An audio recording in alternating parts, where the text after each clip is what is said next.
पुन्हा पुन्हा यायचे पुन्हा पुन्हा जायचे, पण लक्षपूर्वक ऐका, प्रत्येकाच्या जीवनामध्ये एक दिवस हा श्राद्धाचा सोहळा येणार आहे। हे बघा, माणसाच्या जीवनामध्ये 3.5 प्रकारचे पर्वकाळ आहे। मी पटापट सांगते, तुम्ही पटापट ऐका, कारण आपल्याला ज्या विधीला आलो ना तो विधी कळायला पाहिजे। ऐका, वास्तविकता माणसाच्या जीवनामध्ये 3.5 प्रकारचे पर्वकाळ आहेत दादा।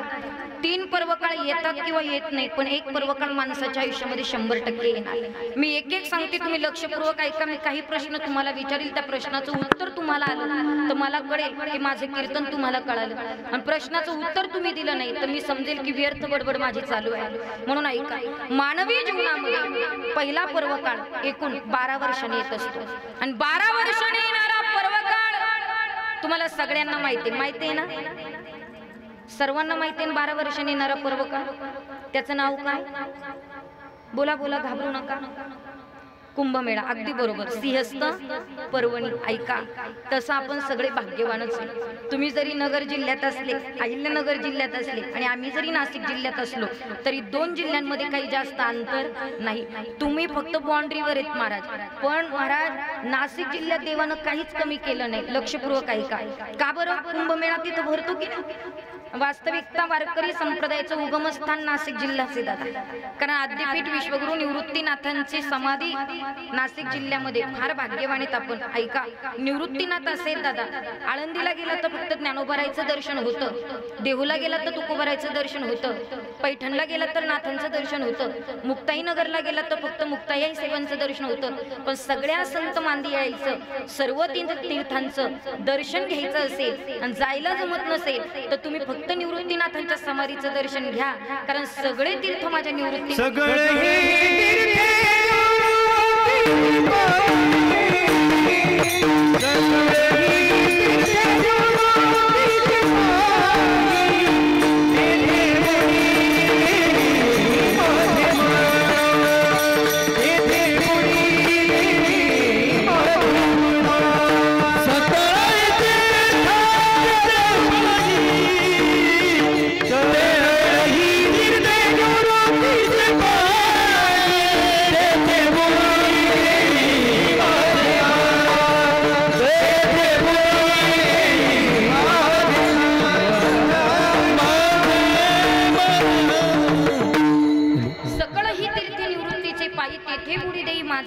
महाराज म्हणतात की कुठे भ्रमण करायची गरज नाही, तुम्हाला कुठंच जायची गरज नाही। निवृत्तीनाथांचं दर्शन मिळालं, सगळ्या तीर्थाचं दर्शन। पुढे चला, दृष्टी पडता ब्रह्मगिरी तया नाही यमपुरी, त्याच्याही पुढे 12 ज्योतिर्लिंगापैकी एक ज्योतिर्लिंग आहे त्र्यंबकराज। सगळ्या ज्योतिर्लिंगांचा किंग म्हणजे राजा।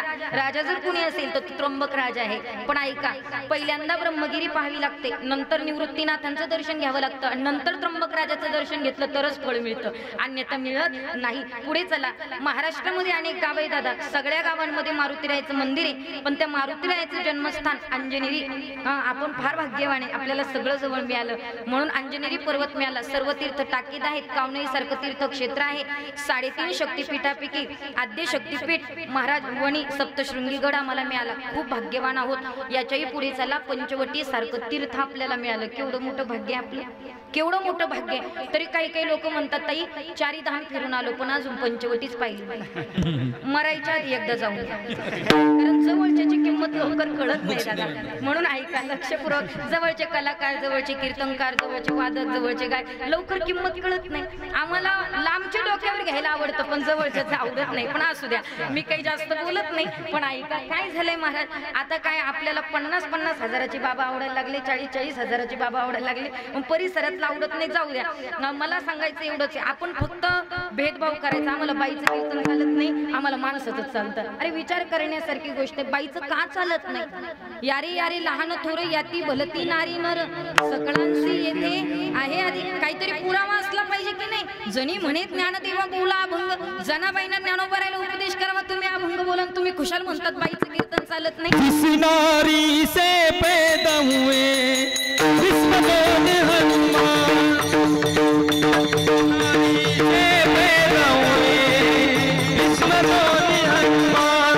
नारी की निंदा मत कर यारो, नारी की निंदा मत कर यारो, नारी रतन की खान रे, किसी नारी से पैदा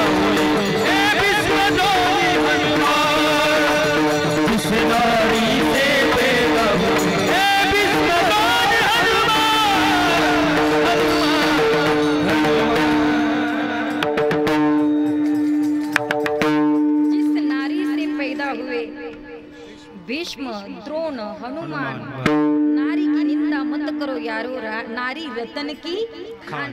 पण अजूनही काही काही मठाधिपती असतात ते म्हणतात बाईचं कीर्तन चालत नाही. मी एक सांगू, परमार्थात कोण पुढे गेलं महाराज?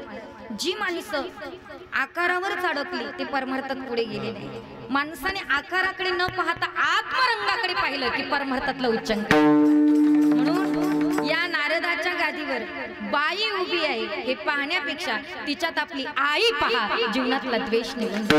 लक्षपूर्वक ऐका, कारण माझ्या भगवंताकडे भेदभाव अजिबात नाहीत. म्हणून सप्तशृंगी मासाहेब आम्हाला मिळाल्या, जवळच्याची किंमत आम्हाला कळाली पाहिजे, मग ती स्त्री असो किंवा पुरुष असो. म्हणून पंचवटी सारख्या तीर्थक्षेत्री कुंभमेळा भरतो. म्हणून ऐका, काहींच्या जीवनात कुंभमेळा आलाच नाही, काही 12 वर्षाच्या आत निघून गेले, काहींच्या जीवनात एकदा दोनदा आला, आणि काही इतके भाग्यवान तुमच्यात सुद्धा बसलेले असतील ते की त्यांच्या जीवनामध्ये 4-5 वेळा कुंभमेळा येऊन गेला.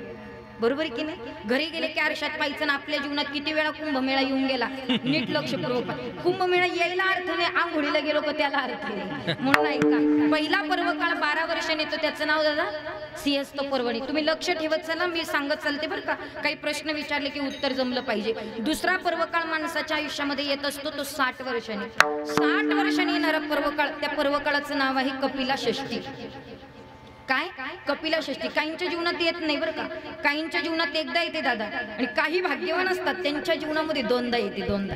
काही काही लोक इथं गणिती अभ्यास करणारी बसलेले असतील स्टँडर्ड बरोबर, तो म्हणेल का हो ताई, संत एका बाजूला म्हणतात शतवर्षाची गणना 100 वर्षाचं आयुष्य, आणि दोनदा कपिला षष्ठी यायला 120 वर्ष जगायची गरज आहे. मग संत खोटं बोलतात का? मुळीच नाही. 60 वर्षात सुद्धा दोनदा येऊ शकते. कशी ती ऐका, योगायोगाने ज्या वर्षी तुम्ही जन्माला आलात त्या वर्षी जर कपिला षष्ठी असेल तर ती एकदा, आणि योगायोगाने तुम्ही 60 वर्ष जगला तर पुन्हा कपिला षष्ठी आली तर ती दोनदा. म्हणजे काहींच्या जीवनात दोनदा, काहींच्या जीवनात एकदा, आणि काहींच्या जीवनात येत नाही. दुसरा पर्वकाळ. तिसरा पर्वकाळ माणसाच्या आयुष्यामध्ये 71 वर्षांनी येत असतो महाराज. 71 वर्षांनी येणारा पर्वकाळ, त्या पर्वकाळाचं नाव आहे अर्ध उदय पर्व. लक्षात ठेवा बरं का, त्याचं नाव काय आहे? अर्ध उदय पर्व. त्याचंही तसंच आहे, काहींच्या जीवनात येत नाही, काहींच्या जीवनात एकदा येतो, आणि काहींच्या जीवनात दोनदा येतो. आता 3.5 पर्वकाळापैकी मी तुम्हाला किती पर्वकाळ सांगितले हो? ऐकताय ना तुम्ही सगळे? हा, तुम्ही बोर झाले की मला लगेच सांगायचं बरं का, आपण सब्जेक्ट चेंज करू. ऐका, लक्षपूर्वक ऐका. किती सांगितले? 3 पर्वकाळ. आता सांगायचं किती राहिला? अर्धा. पण अर्धा मी तुम्हाला सांगणारच आहे, पण तुमच्या किती लक्षात राहिलं ते पाहू ना, मग पुढचं बोलते. ऐका, पहिला पर्वकाळ माणसाच्या आयुष्यामध्ये 12 वर्षांनी येत असतो, आणि 12 वर्षांनी येणारा पर्वकाळ तुम्हाला सगळ्यांना माहिती आहे. त्याचं नाव काय सांगितलं मी? बोला बोला, महिला मंडळ. भूका लागल्या का तुम्हाला? मग बोला ना. त्याचं नाव काय? सिंहस्थ पर्वणी. त्याला आपण काय म्हणतो? कुंभमेळा. बरोबर. दुसरा पर्वकाळ 60 वर्षांनी येतो, त्याचं नाव कपिला षष्ठी. क्या बात आहे. तिसरा पर्वकाळ 71 वर्षांनी येतो, त्याचं नाव, जाऊ द्या टेन्शन घेऊ नका, मी सांगते तुम्हाला. काय लगेच लोड मध्ये येतात तुम्ही, अजिबात नाही. त्याचं नाव आहे अर्ध उदय पर्व. हे 3 पर्वकाळ येतात किंवा येत नाही, पण 3.5 पर्वकाळापैकी अर्धा जो पर्वकाळ माझा तुम्हाला सांगायचा राहिला तो प्रत्येकाच्या जीवनात येणार म्हणजे येणार. आणि त्या अर्ध्या पर्वकाळाचं नाव ऐका, त्याचं नाव आहे प्रथम वर्ष श्राद्ध. एखादं म्हणलं ताई मला वर्ष श्राद्ध अजिबात आवडत नाही, तरी येणार. आवडलं नाही तरी येणार, आणि आवडलं तरी येणार. आता ऐका, याला पर्वकाळ का म्हटले? माणूस गेल्यानंतर 10 दिवसांनी जो विधी होतो त्या विधीचं नाव काय दादा? 10 दिवसांनी येणारा विधी, त्याचं नाव दशक्रिया विधी. आता ऐका, 10व्याला कोणतं दान करावं, 11व्याला कोणतं दान करावं, 12व्याला कोणतं दान करावं, त्याचा 13व्याचा विधी कसा करावा, मासिक श्राद्ध कसं करा, वर्ष श्राद्ध कसं करावं, मी पटापट सांगते ऐका. पहिली गोष्ट, दशक्रिया विधीला कुटुंबाने 3 प्रकारचं दान करावं. आलेले अत्पिष्ट नातेवाईकांनी 1 दान करावं. 10व्याच्या दिवशी कुटुंबाने पहिलं दान करावं, त्याचं नाव आहे पिंडदान. दुसऱ्या क्रमांकाचं दान करावं, त्याचं नाव आहे ज्ञानदान. तिसऱ्या क्रमांकाचं दान करावं, त्याचं नाव आहे अन्नदान. हे कुटुंबाने करावायचे दान. आलेले अत्पिष्ट नातेवाईक सगळे सोयरे तुम्ही सगळ्यांनी मिळून मिळून एक दान करायचं, त्याचं नाव आहे तिळदान. दिली तिलांजली कुळ नाम रूपाशी, त्याच्या कुळाला नामाला रूपाला तिलांजली व्हायची. 11व्याला बलिदान करावं, 12व्याला गोदान करावं आणि 13व्याला पुन्हा अन्नदान करावं. आजही मराठवाडा विदर्भात जर तुम्ही गेलात तर 13व्याचा विधी फार मोठा करतात महाराज. पण आपण 10वं मोठं केलेलं असतं ना, मग नाही सगळ्या नातेवाईकाला तर 13 जण तरी जीव घातले पाहिजे 13व्याचा विधी. मग तिथून पुढे मासिक श्राद्ध, प्रत्येक महिन्याला एक श्राद्ध असतं, महिन्याला श्राद्ध असतं. मग त्या श्राद्धाच्या दिवशी काय करायचं, त्यांच्या नावाचा एक उपवास करू, जेव घालायचा. पण जेव घालण्याच्या आधी ऐका, ज्ञानेश्वरीतला 12वा किंवा 18वा अध्याय वाचावा. नाही शक्य झालं तर गीतेचा 15वा अध्याय म्हणावा. आणि नाही शक्य झालं तर हरिपाठ म्हणावं, निदान हरिपाठ तरी म्हणावं. कारण पूर्वजा वैकुंठ मार्ग सोपा, वैकुंठाला पूर्वजांना मार्ग सोपा करून देणारा फक्त हरिपाठ आहे, म्हणून हरिपाठ तरी म्हटला पाहिजे. हरिपाठ म्हणावा. नाही शक्य झालं हरिपाठ म्हणणं, काही काही फार आळशी असतात, हरिपाठ नाही म्हणणं शक्य झालं, मग काय करायचं, रामकृष्ण ही म्हणायचं आणि मग त्याला जेव घालायचं. आता एक एक एक एक एक एक महिना गेला की तुम्ही मला सांगा वर्ष श्राद्ध किती महिन्याने येत असतं? चुकलं उत्तर तुमचं. 12/5 ती धर्मसंस्कृती इंग्रजी महिन्यानुसार, पण तिथीनुसार जर काढलं तर वर्ष श्राद्ध बरोबर 11.5 महिन्यानं येत असतं. बरोबर आहे की नाही? तिथीनुसार. त्याला गुरुजी हुशार पाहिजे. तिथीनुसार 11.5 महिन्यानं म्हणजे आजचं वर्ष श्राद्ध. आता ऐका, आजच्या दिवशी कोणतं कोणतं दान करायचं. आजच्या दिवशी पहिलं दान करायचंय, त्याचं नाव आहे पिंडदान. पण पिंडदान हे त्याच्या राहत्या घरी झालं पाहिजे. मग कोणताही कार्यक्रम, ज्ञानदान असेल, अन्नदान असेल, कुठल्या लॉनवर करा, कार्यालयात करा, मंदिरात करा, जमतंय, पण त्याचं पिंडदान राहत्या घरी झालं पाहिजे. कारण पिंडदानाला अनन्य महत्व आहे. काही काही लोक म्हणतात ताई अहो लोक चंद्रावर गेले, तुम्ही अजून पिंडाचंच महत्व सांगतात. लोक चंद्रावर जाऊन येतं त्याच्या पुढे चक्कर मारून, पण पिंडदानाला देवादिकांच्याही काळात महत्व होतं. प्रभू रामचंद्रांनी राहिलेलं पिंडदान गयेला केलं महाराज राजे दशरथांचं. देवाच्या काळातही होतं, साधू संतांच्या काळात सुद्धा पिंडदान महत्वाचं होतं. जगद्गुरु तुकोबरायचं वर्णन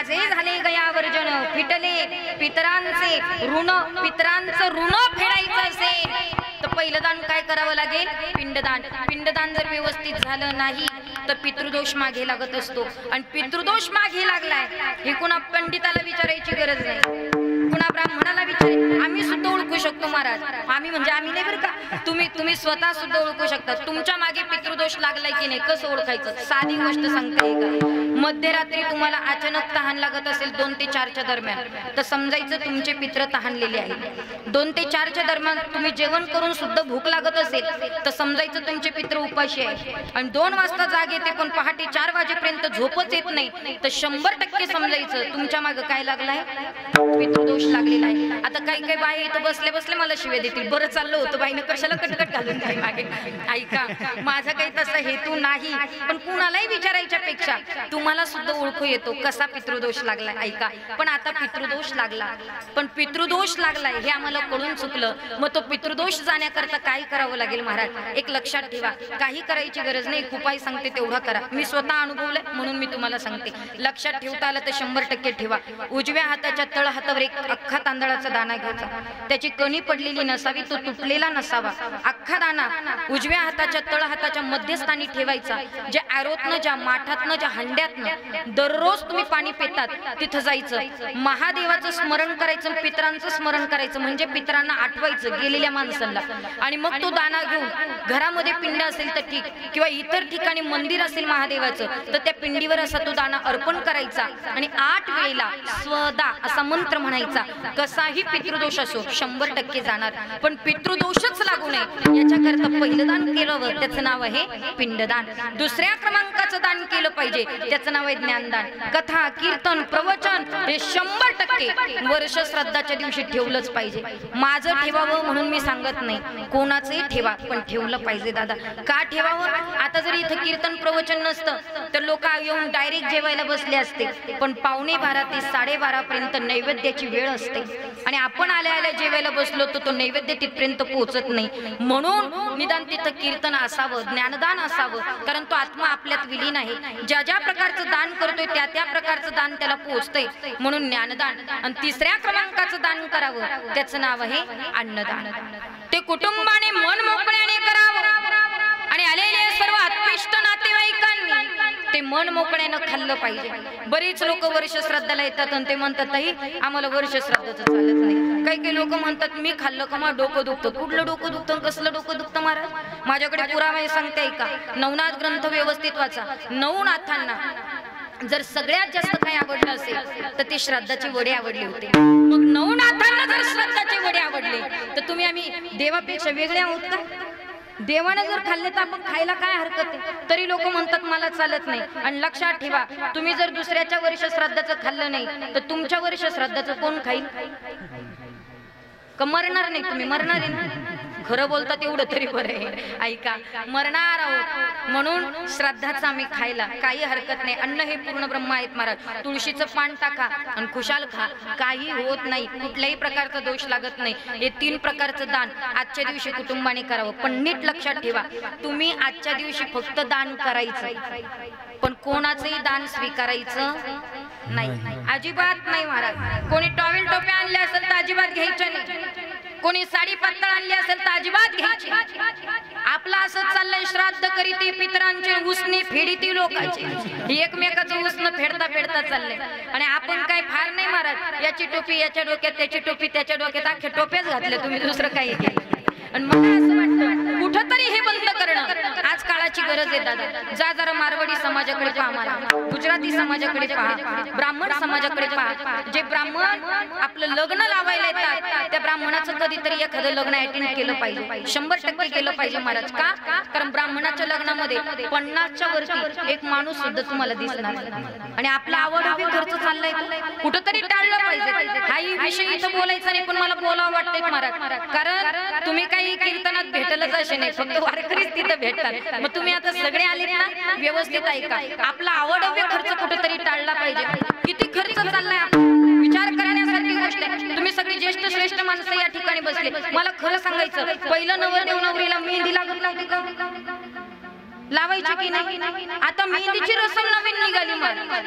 500 800 लोक आहेत मेहंदी. अरे एखाद्या गरीबाचं गोरगरीबाचं लग्न होईल, कुठूनही आणतात, काही नवऱ्यांना सांगतात, नवरी तुमचं ऐकतात महाराज. विचार करण्यासारखी गोष्ट. डीजे लावतात, काय काय काय महाराज. आपला एक रुपया अत्यंत कष्टात. मला नाही वाटत हा आवडते खर्च बाबा. मी तळमळीने बोलते, मला माहित नाही तुम्हाला किती पटल आणि किती पटणार नाही. मेहंदीचं रसम झाली महाराज, त्याच्यानंतर आता हळदीचा कार्यक्रम. आता तुम्ही सगळी ज्येष्ठ माणसे महाराज, मला खरं सांगा, पहिला हळदीला किती लोक राहायचे? 58,000. एक सांगू मोजून बाबा, तुम्ही सगळी ज्येष्ठ मंडळी 10 ते 15 लोकांमध्ये हळद लागत, बरोबर आहे? आता हळदीला तुम्ही जर लोक पाहिले ना, प्रत्येकाच्या घरापुढे 4 व्हीलर आहे, अख्खची घरदारची घरदार हळद. बाई म्हणते स्वयंपाकाचं टेन्शनच नको, चला हळद. आणि मग काही कमी जेवायला पाहिजे की नवरीच्या आई बापाला बोलणारी तुम्ही. अरे काहीतरी केलं पाहिजे, आपल्या समाजाने कुठेतरी सुधारलं पाहिजे. विचार करण्यासारखी गोष्ट. हळदीचा कार्यक्रम झाला, आता प्रीवेडिंगचा शो आलाय नवीन, तुमच्याकडे अजून पोहोचला की नाही माहित नाही. आला का? बरं. तर स्क्रीन लावल्या जाते प्रत्येक लॉनला. ती स्क्रीनवर आपलेच मुलं मुली अगदी शॉर्ट कपडे घातलेले असतात आणि मुलं मुली दाखवतो. ज्येष्ठ माणसं खाली मान घालून बसतात. इतकी लाज वाटते महाराज त्या व्हिडिओ पाहिजे. अरे एकांतात ना आता तुम्ही लोकांतात विचार करण्यासारखी गोष्ट. काय व्हिडिओ दाखवायची गरज आहे महाराज? आणि एका प्रीवेडिंगसाठी 1.5 ते पावणे 2 लाख रुपये खर्च आहे. कुठंतरी टाळला पाहिजे. आता मला सांगा, पहिलं एकदाच लग्न लागायचं, आता सकाळी एकदा दुपारी एकदा 2दा लग्न लागते, 2दा. 20 वर्ष झाले दादा मी कीर्तन करते. 10 वर्षापासून मला मागणी जमवायचं ही वेळ येते. मी लई लोकांचे स्थळे जमवले. आता जाणं होतं म्हणून जमवते. पण ऐका, या 3 वर्षात बाबा मला कडू अनुभव आला. या 3 वर्षात असा अनुभव आला, का बरं मध्ये बोट घालायचं? काहीच नका करू. आता उरकत आलंय, थोडं राहिलंय, जाऊ दे. विठ्ठल विठ्ठल विठ्ठल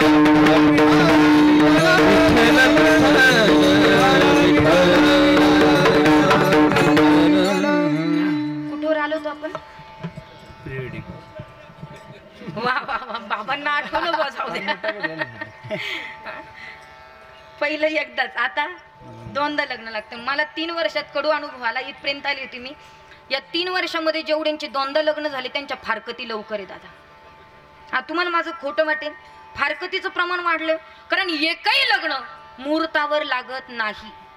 गोरज मुहूर्त सांगतात 9:30 वाजता लग्न लागते दादा. आणि कसं काय, आम्ही शास्त्राला धरून वागत नाही, आम्ही पुराणाला धरून वागत नाही. आवाढव्य खर्च चाललाय आणि माझी एवढीच इच्छा आहे का कुठंतरी हे थांबवलं पाहिजे. अरे 50 लोकांमध्ये लग्न होणार आहे आणि 4,000 लोकांमध्ये लग्न होणार आहे. ही लोकांची अवस्था पाहिली तर फक्त आपल्या शेतकऱ्याचे पैसे वाया चालले दादा. हे मोठे लोक वेडे नाही आहेत आपल्यासारखे, अजिबात नाही. आपल्या लोकांना वेड लागलाय. आणि मला कधी कधी असं वाटतं दादा, तो कोरोना होता ना तो चांगला होता. तुम्हाला काय वाटतं? खरंच अजून 4-5 वर्ष थांबायला पाहिजे होता, नाही का? तुम्ही पहा ना, कोरोनात श्रीमंताचं सुद्धा लग्न 50 लोकांमध्ये आणि गरीबाचं सुद्धा. कोरोना गेला पुन्हा लोकांना मस्ती आली दादा. 4-4 हजार लोक आहे लग्नाला. कुठंतरी खर्च टाळा, कुठंतरी आवडहवे खर्च टाळा. आपल्या गावात एकच मारवडी येतो महाराज, भाड्याने जागा घेतो, त्याच्यात गाळा आणि त्याच्यात जमीन, आपलं त्याच्यामध्ये जमीन कमवतो आणि त्याच्यात 2 घरं बांधतो. आणि आपले लोक याला ने त्याला ने, याला साडी पातळणे त्याला टॉवेल टोपे, आपले खर्च करू करू बेजार झाले दादा.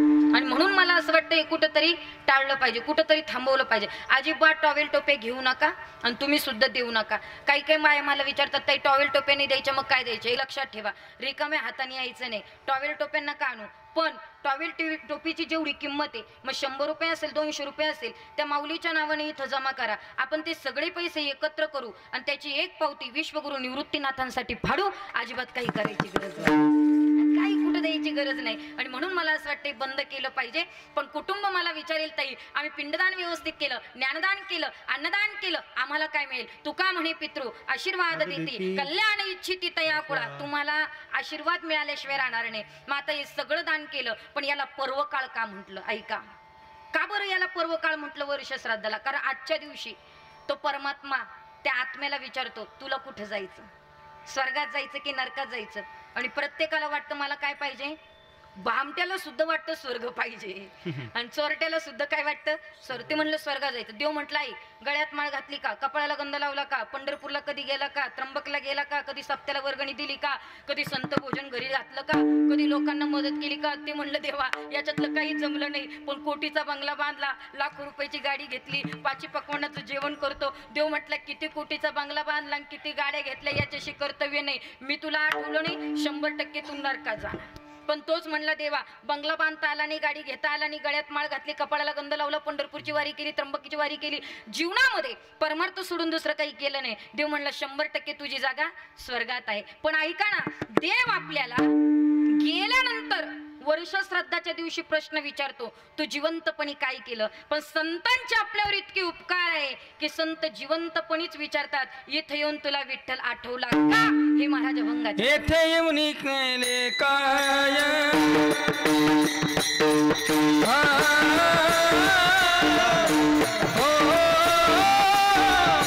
येथे येऊन केले काय?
विठ्ठलू नाही आठविला. इथं तुम्ही आला. इथं म्हणजे कुठं? काय गावाचं बहादूरपूरला नाही बरं का? येथे म्हणजे बहादूरपूरला नाही, येथे म्हणजे या मृत्यू लोकात तुम्ही आलात. मृत्यू लोकात नरदेह तुम्हाला मिळाला, पण इथं आल्याच्या नंतर तुम्हाला विठ्ठल आठवला का? कारण या दोन्ही गोष्टी दुर्लभ येतात. मृत्यू लोक मिळणं दुर्लभ आहे आणि मृत्यू लोकात नरदेह मिळणं त्याच्याही पेक्षा. नरदेह दुर्लभ जाणा, नरदेह दुर्लभ जाणा, नरदेह दुर्लभ जाणा, नरदेह दुर्लभ जाणा. शतवर्षाची गणना, शतवर्षाची गणना, शतवर्षाची गणना, शतवर्षाची गणना. त्यामध्ये दुःख यातना, त्यामध्ये दुःख यातना, त्यामध्ये दुःख यातना, त्यामध्ये दुःख यातना. मधुसूदना,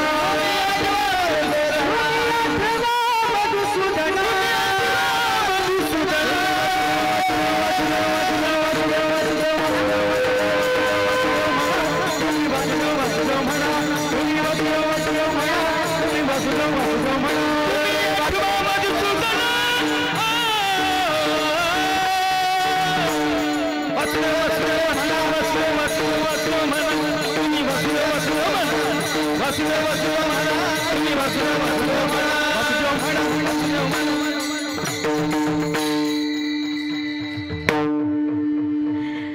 नरदेह दुर्लभ जाणा, तुम्ही वासुदेव वासुदेव म्हणा. शतवर्षाची गणना, तुम्ही वासुदेव वासुदेव म्हणा. त्यामध्ये दुःख यातना, तुम्ही वासुदेव वासुदेव म्हणा. तुम्ही आठवा मधुसूदना, तुम्ही वासुदेव वासुदेव. महाराज म्हणले दुर्लभ आहे. दुर्लभ का म्हणलं? कारण देवाने इच्छा करून देवाला मिळाली. स्वर्गीच्या इच्छिताती मृत्यू लोकी व्हावा जन्मा, इहलोकीचा हा देह देव इच्छिताती पाय. बरं तिथं काही कमी होतं का? अजिबात नाही. स्वर्गात काहीच कमी नव्हतं. काय होतं स्वर्गामध्ये तुम्हाला माहिती आहे का? तू म्हणाल ताई आम्ही कुठे जाऊ? बरं मी सांगते ऐका, स्वर्गात काय काय होतं मी सांगते, पण तुम्ही असं समजू नका की कांचनताई जगताप स्वर्ग रिटर्न आहेत की काय. मी खरंच गेले नाही, पण आमच्या ज्ञानोबारायची खरं की नाही. आपलं ज्ञानोबाराय म्हणतात काय आहे स्वर्गात? जेथे महासिद्धीची भंडारे, अमृताची कुठारे, जे गावी किल्लारे, कामधाम सगळं आहे स्वर्गामध्ये. तरी त्या देवाला इथं यावं वाटलं. मग आम्ही भाग्यवान आहोत की आम्हाला दोन्ही गोष्टी मिळाल्या. भरतखंडी नरदेह प्राप्ती हे तो परमभाग्याची संपत्ती. भगवंताने आम्हाला मृत्यू लोकही दिला आणि दुर्लभार्थी दुर्लभ नरदेह सुद्धा दिला. कशासाठी दिला ऐका. देवी दिला देह भजन, देवी दिला देह भजन, देवी दिला देह भजन, देवी दिला देह भजन.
परमेश्वराने सुंदर देह दिला. कशासाठी दिला दादा? भोजनासाठी दिला की भजनासाठी दिला? तुम्हाला काय वाटतं तुम्ही सांगा. भजन की भोजन? भजन ना. जे राईट 10:30 येऊन बसले ना त्यांना कळालं भजनासाठी दिला, आणि जे बरोबर 11:15 दरम्यान आले ना त्यांना कळालं भोजनासाठी. खाया पिया सुख से सोया लाग जमाना आठ हाथ का आठ हाथ का कामाना दे फुलाने तुझी दिया खाय पिय सुख से गोया लाग जमाना खोया खाय पिय सुख से गोया लाग जमाना खोया लाग जमाना खोया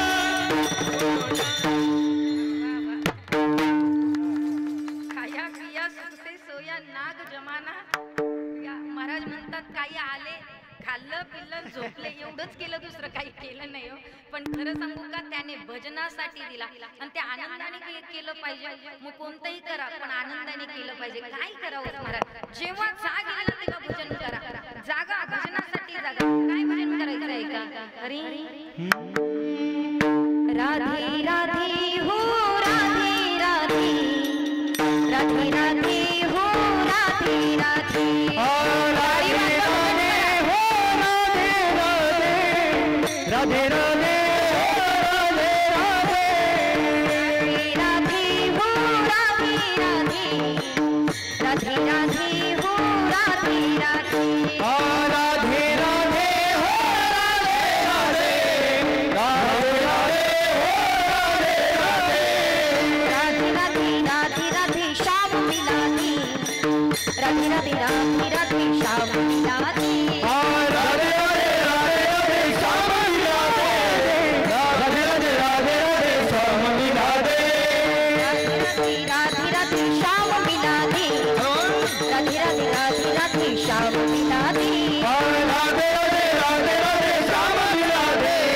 राधे राधे राधे राधे श्याम मिला दे राधे राधे हो राधे राधे राधे राधे हो राधे राधे हो राधे राधे राधे राधे हो राधे राधे राधे राधे हो राधे राधे राधे राधे हो राधे राधे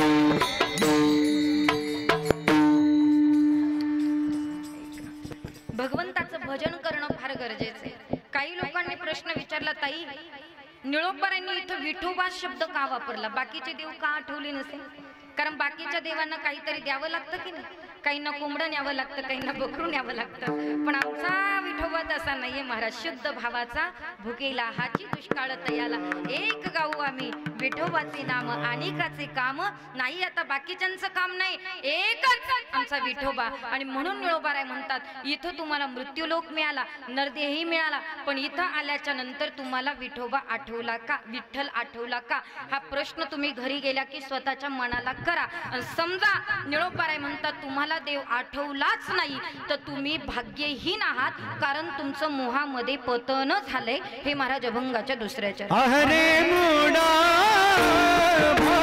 भाग्यहीना अहरे मुडा भाग्यहीना अहरे मुडा भाग्यहीना अहरे मुडा भाग्यहीना अहरे मुडा भाग्यहीना अहरे मुडा भाग्यहीना भाग्यहीना अहरे मुडा भाग्यहीना ओ नीलासी पतना मोह में नीलासी पतना मोह में अहरे मुडा भाग्यहीना अहरे मुडा भाग्यहीना नीलासी पतना मोह में नीलासी पतना मोह में अहरे मुडा भाग्यहीना अहरे मुडा भाग्यहीना भाग्यहीना आहारी मुळा भाग्यहीना नेलासी पतना मोह भ्रमे महाराज म्हटले तिथे आला इथे येऊन तुम्हाला विठ्ठल नाही आठवला नाही तर तुम्ही भाग्यहीन आहात. का? कारण मोहामध्ये तुमचं पतन झालंय. आणि समजा तुमचं मोहात पतन झालं आणि तिथून जर सुटका तुम्हाला करता आली नाही तर या प्रवाहामध्ये तुम्ही पुन्हा परत अटकणार. कारण नाही केली सुटका काही, हे प्रवाही पडिला, या प्रवाहामध्ये पुन्हा अटकाल. कारण जडभरत राजाचं काय झालं? जडभरत राजा हरणी गर्वी गेला, घाला तो घातला वासनेने, त्या वासनेत अटकला. माझ्या हरणाचं कसं होईल, माझ्या मरणाचं कसं होईल? शेवटी हरणाच्या गर्भात जावं लागलं. तसं तुम्ही या प्रपंचरूपी मोहात अटकलात की पुन्हा या प्रवाहामध्ये तुम्हाला अटकावं लागेल. म्हणून ऐका, समजा या प्रवाहात अटकून तुम्हाला सुटका नाही करता आली तर आयुष्याची माती होईल. मग माती करायची नाही, आम्हाला सोनं करायचं आयुष्याचं. मग आयुष्याचं जर सोनं करायचं असेल तर आम्हाला परमार्थ करावा लागणार आहे. आणि परमार्थ सहज होत नाही, त्याच्यासाठी पुण्य करावं लागणार आहे. पुण्य काही कुणाकडनं आणता येत नाही, ते स्वतःला कमवावं लागणार आहे. मग पुण्य जर प्राप्त करायचं असेल तर कर्म चांगलं करावं लागणार आहे. ही साखळी पद्धत आहे महाराज. कर्म चांगलं केलं की पुण्य होतं, पुण्य झालं की परमार्थ, आणि परमार्थ झाला की शेवट चांगला. याचसाठी केला होता अट्टाहास, शेवटचा दिस गोड व्हावा. शेवट गोड करायचंय, पण त्याच्या महत्वाचं की कर्म आम्हाला चांगलं करावं लागेल. कर्म चांगलं करायचंय, मग काय करावं लागेल? पहिली गोष्ट, जिवंतपणे आईबापाची सेवा करा आणि गेल्यानंतर सुद्धा त्यांची सेवा करा. कारण मातृत्व आणि पितृत्व पुन्हा परत मिळू शकत नाही महाराज. या जगामध्ये सगळं नातं मिळवता येतं, पण मातृत्वाचं नातं नाही मिळवता येतो. कुणाची आई कोणी होऊ शकत नाही महाराज. एक लक्षात ठेवा, एखाद्या बाईला काकू म्हणा चुलतीचं नातं मिळतं, एखाद्या बाईला ताई म्हणा बहिणीचं नातं मिळतं, एखाद्या बाईला मावशी म्हणा मावशीचं नातं मिळतं, पण कोणत्याही बाईला आई म्हणा बाई बाईच असते आणि आई आईच असते महाराज. या जगामध्ये पुन्हा परत आई होऊ शकत नाही. ज्याची आई गेली त्याला खऱ्या अर्थी किंमत कळत असते, ज्याची जिवंत आहे तोपर्यंत त्याला कळत नाहीत महाराज. काही लोक आम्हाला सहज म्हणतात, ताई ज्ञानोबारायांनी तुकोबारायांनी इतकं लिहून ठेवलं तरी सगळेच कीर्तनकर आईबाप का सांगतात, बाकीचे का सांगतात मला माहीत नाही, पण मी का सांगते त्याचं कारण आहे दादा. आज 4-4 मुलं असताना सुद्धा आईबापाला वेगळं राहावं लागते. याच्यासारखं दारिद्र्य काय होतं जगामध्ये? श्रीमंत कुणाला म्हणावं आणि भिकारी कुणाला म्हणावं? लक्षपूर्वक ऐका महाराज.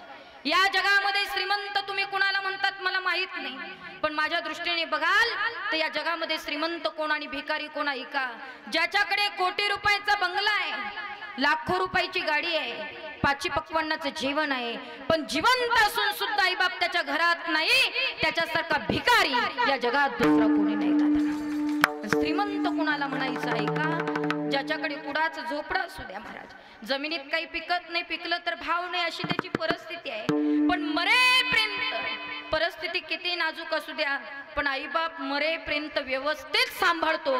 त्याच्या इतका श्रीमंत या जगात दुसरा कोणी नाही दादा. घरी गेले की निरीक्षण करा, तुमच्या घरात आईबाप तुम्ही श्रीमंत, तुमच्या घरात असूनही आईबाप नाही, कोटी रुपयाचा बंगला, तुमच्यासारखं भिकारी कोणी नाही. म्हणून मातृत्व आणि पितृत्व सांभाळलं पाहिजे. लक्षपूर्वक ऐका. 4-4 मुलं आहे दादा, आईबाप वेगळे राहतात आणि मला कळत नाही, एक शब्द जाता जाता बोलून जाते, तुम्हाला किती कळेल मला माहित नाही, पण मला असं वाटतं आई वडील जर आमच्या तारुण्यामध्ये आमच्यासाठी ATM कार्ड होऊ शकतात तर त्यांच्या म्हातारपणाच्या काळामध्ये आम्ही त्यांच्यासाठी आधार कार्ड का होऊ नये? का होऊ नये दादा? ते ATMच आहेत ना आमचं तारुण्यातलं.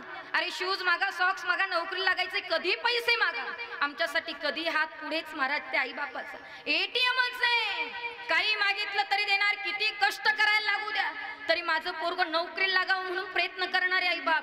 1-1 रुपया साचवलेला मुलाच्या हातावर ठेवतो तो आई बाप. आणि आज विचार करा, ते आमचं ATM आहेत, पण आधार कार्ड आम्ही त्यांचं होऊ शकत का नाही? इथं बसलेल्या सगळ्या सुनांना माझी विनंती, राग येऊ देऊ नका. तुमची बहीण म्हणून तुम्हाला सांगते ऐका.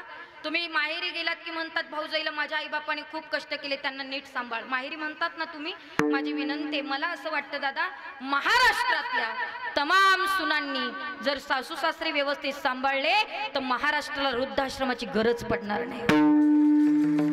सासू सासऱ्याची सेवा करणं आमचं आद्य कर्तव्य आहे. म्हणून मातृत्व आणि पितृत्व जिवंतपणे सुद्धा सांभाळा आणि गेल्यानंतर सुद्धा सांभाळा. कर्म चांगलं करायचंय. हिंदू धर्माचं पालन करा महाराज. आम्ही धर्मावर बोलतो म्हणजे आम्ही कुठल्या एका पक्षाचे आहोत असं काही समजायचं नाही, अजिबात नाही. काही समजून घ्यायचं कारण नाही दादा. मला माझ्या डोक्यात एकच आहे, धर्म वाचला तर मंदिरं टिकतील, धर्मच नाही टिकला तर मंदिरं कसे टिकतील दादा? ना आम्ही आमच्या धर्माचं पालन का करायचंय? तुम्ही एवढ्याशा मुसलमानाकडे पाय, एवढ्याशा पोराकडे ती टोपी घालून बाहेर निघतं आणि आमच्या तरुण पोराच्या कपाळाला टिळा नाहीत महाराज देवाचा.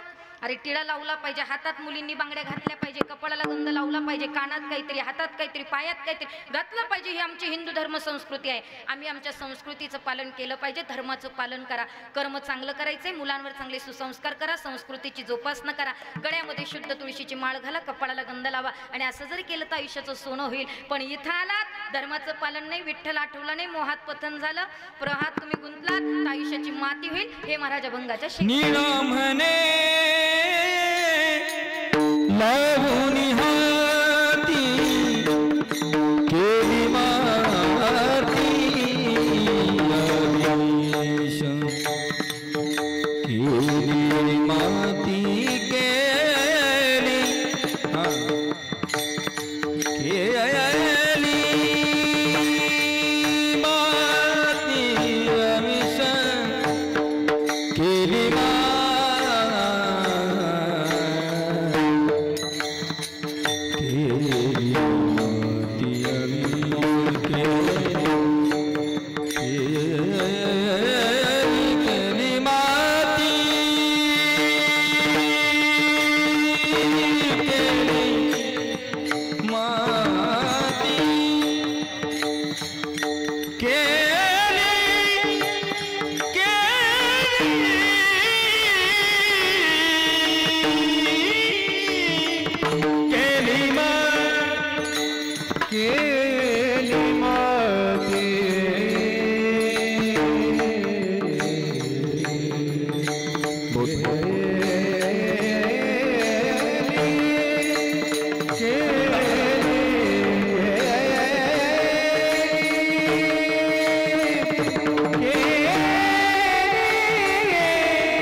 आयुष्य ऐका. निळोपाराय म्हणतात इथं तुम्ही आलात, इथं आल्याच्या नंतर विठ्ठल आठवला नाही मग काय होईल? ऐका, तुम्ही भाग्यहीन ठराल. का बरं? मोहामध्ये तुमचं पतन होईल. आणि एकदा का तुमचं पतन झालं की तुम्हाला सुटका नाही करता आली तर प्रवाहामध्ये तुम्ही गुंताल. आणि प्रवाहामध्ये दुःखरूपी प्रवाहात तुम्ही जर गुंतलात आयुष्याची माती होईल. मग आयुष्याची जर माती करायची नसेल तर तुम्हाला एकच काम करावं लागणार आहे, इथं बसून करावं लागणार. मग काय करावं लागेल? आयुष्याचं सोनं करायचंय, एक काम करा, हाताने टाळी वाजवा आणि मुखाने भजन म्हणा.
आज या ठिकाणी आपण ज्यांच्या निमित्ताने जमलेलो आहोत ते निमित्त सर्वांनाच ज्ञात आहे. तरी देखील कैलासवासी सौभाग्यवती आशा बाबासाहेब पाटील रहाणे यांच्या प्रथम वर्ष श्रद्धानिमित्त आपण या ठिकाणी जमलेलो आहोत। त्यांच्या पाश्चात असलेला त्यांचा परिवार, त्यांचे सासरे श्री लक्ष्मण दशरथ रहाणे, त्याच पद्धतीने त्यांचे पती श्री बाबासाहेब लक्ष्मण रहाणे, त्यांचे भाया रामनाथ लक्ष्मण रहाणे, जाऊबाई सौभाग्यवती इंदुमती रामनाथ रहाणे, तसंच त्यांचा मुलगा श्री नागेश बाबासाहेब रहाणे, तसंच भाग्यश्री नागेश रहाणे त्यांच्या सुनबाई, तसंच त्यांचे जावई संतोष किशोर गुंजाळ, तसंच सौभाग्यवती पूजा संतोष गुंजाळ त्यांची मुलगी, तसंच पुतणी शिवप्रसाद सागर, त्याच पद्धतीने त्यांच्या सुना नीलम असेल, काजल असेल, त्याच पद्धतीनं नातू संदेश शिवान्या त्रिवेणी, तसंच उदयन शिवेंद्र तीर्था या त्यांचे नातू नाती आणि समस्त रहाणे परिवार, या परिवारानं आज या ठिकाणी कीर्तनासारखा गोड कार्यक्रम ठेवला। सर्वप्रथम या रहाणे परिवाराचं मी मनापासून या ठिकाणी ऋण व्यक्त करते। मी अनेकदा सांगत असते, कीर्तन ठेवायला खूप मोठं भाग्यवान पाहिजे, ऐकणारे भाग्यवान पाहिजे, सांगणारे भाग्यवान पाहिजे, निमंत्रित करणारा हा रहाणे परिवार खूप भाग्यवान आहे तसं म्हणायला हरकत नाही। खरं तर या परिवाराचं बरंचसं मात्र जे काही आयुष्य आहे ते आमचे पळशी गावात देखील गेलेलं आहे। पळशामध्ये त्यांचं दुकान होतं, त्याही ठिकाणी आम्ही त्यांच्या संपर्कात, आणि म्हणून हा परिवार नाशिक रोड असेल, पळशे असेल, आमच्या सर्वांच्याच परिचित असलेला परिवार, आणि म्हणून त्यांनी निमंत्रित केलं। निमंत्रित करणारे सुद्धा भाग्यवान पाहिजे, आणि ज्या माऊलीच्या निमित्ताने या ठिकाणी कीर्तन होतं त्याही भाग्यवान आहेत असं म्हणायला हरकत नाही। का बरं भाग्यवान? कारण सौभाग्यवती म्हणून गेल्यात, म्हणून सौभाग्यवती म्हणून गेल्यामुळे भाग्यवान, त्याही पलीकडे पितृपक्षामध्ये त्यांचं श्राद्ध आलं म्हणून भाग्यवान। कारण पितृपक्षामध्ये त्यांच्यासाठी मोक्ष मागण्याची गरज पडत नाही। पितृपक्षामध्ये ज्याचा अंतविधी, ज्याचा दशक्रिया, ज्याचं श्राद्ध असतं तो 100% मोक्षाकडेच पोहोचत असतो, याच्यात अजिबात शंका नाही। म्हणून त्या भाग्यवान होत्या। ठीक आहे, आपल्याला वाटतं लवकर गेल्या, पण एक ज्याचा त्याचा वेळ काळ ठरलेला आहे, आणि आपलं सुद्धा ठरलेलं आहे कधी जायचं, तारुण्यात जायचं की म्हातारपणात जायचं, हे सगळं ठरलेलं आहे। म्हणून ऐका, ते आपल्यातनं निघून गेल्यात, पण भाग्यवंता घरी भजन पूजन त्याची वाट पाहे रघुनंदन, परमात्मा देखील त्याची वाट पाहत असतो। पुनश्च एकदा रहाणे परिवाराचं मी मनापासून ऋण व्यक्त करते। खरं तर या परिवारातले आमचे सागर अण्णांचं देखील कार्य पुण्यामध्ये अगदी चांगलं आहे, म्हणजे सत्याच्या बाजूने ते लढत असतात, काम त्यांचं आहे। पक्ष म्हणून मी सांगत नाही, पण एक समाजकार्य म्हणून अतिशय उत्तम काम ते करत असतात। म्हणून हा परिवार तसा अगदी परमार्थिक आहे आणि राजकीय क्षेत्रातही नावलौकिक आहेत असा हा परिवार असो। त्याच पद्धतीनं या कार्यक्रमाला खरं तर ज्यांची प्रामुख्याने उपस्थिती लाभलेली आहे ते आदरणीय हरिभक्त परायण मृदुंगाचार्य आमचे गिरीश महाराज, त्यांचं देखील मनापासून या ठिकाणी ऋण व्यक्त करते। आदरणीय हरिभक्त परायण गायनाचार्य आमच्या समवेत कायमस्वरूपी असणारे आमचे विशालजी महाराज नन्नावरे, त्यांचं देखील मनापासून ऋण व्यक्त करते। आदरणीय हरिभक्त परायण खरं तर उभा महाराष्ट्र ज्यांना ओळखतो, ज्यांचं नाव लौकिक आहे आणि आपल्या पंचक्रोशीमध्ये नाही पण अख्खा महाराष्ट्रामध्ये ज्यांची ओळख आहे, आणि गाता सुंदर, कीर्तनकाराला काय पाहिजे, कोणत्या वेळेला काय पाहिजे हे ज्यांना कळतं, असे असणारे गायनाचार्य आमचे नवनाथजी महाराज गडाख, त्यांचं देखील मनापासून ऋण व्यक्त करते।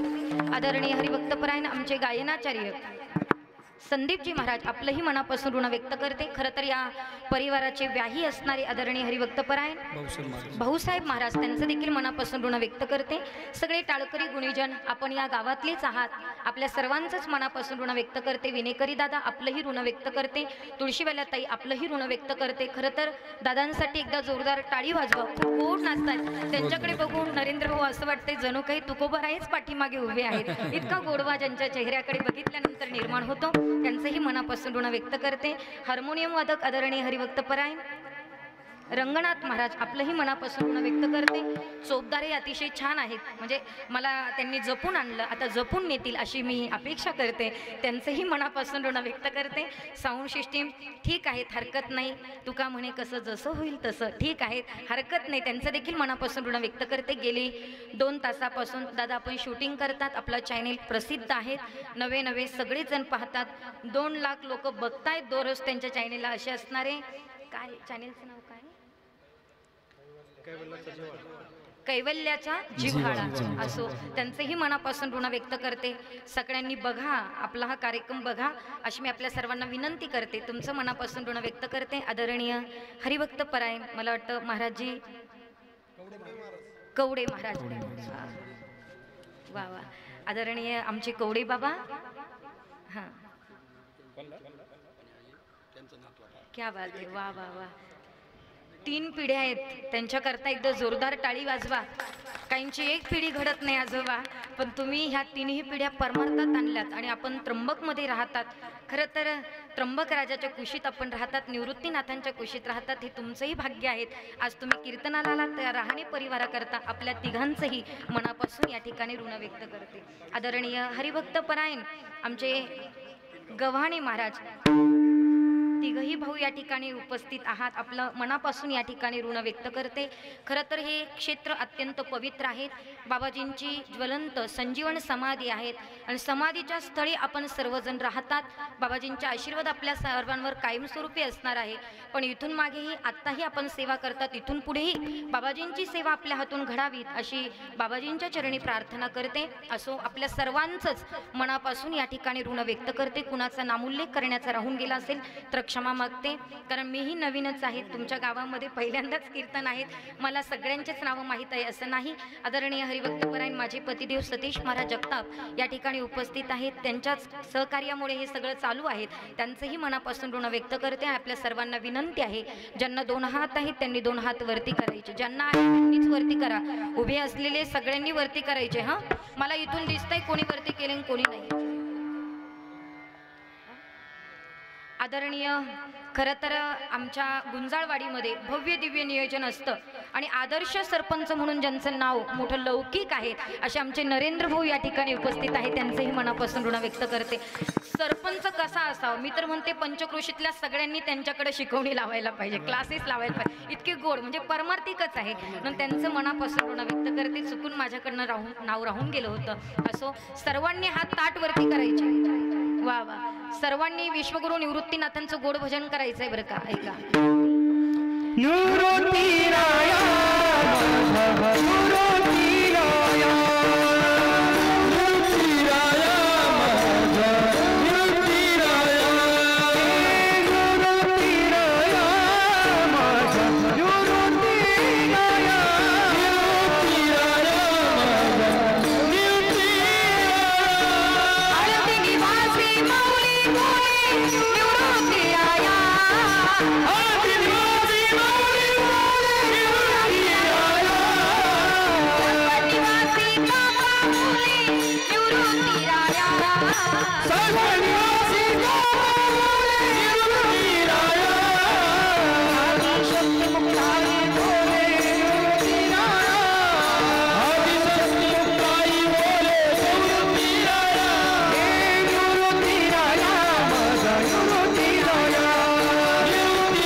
ज्ञानेश्वर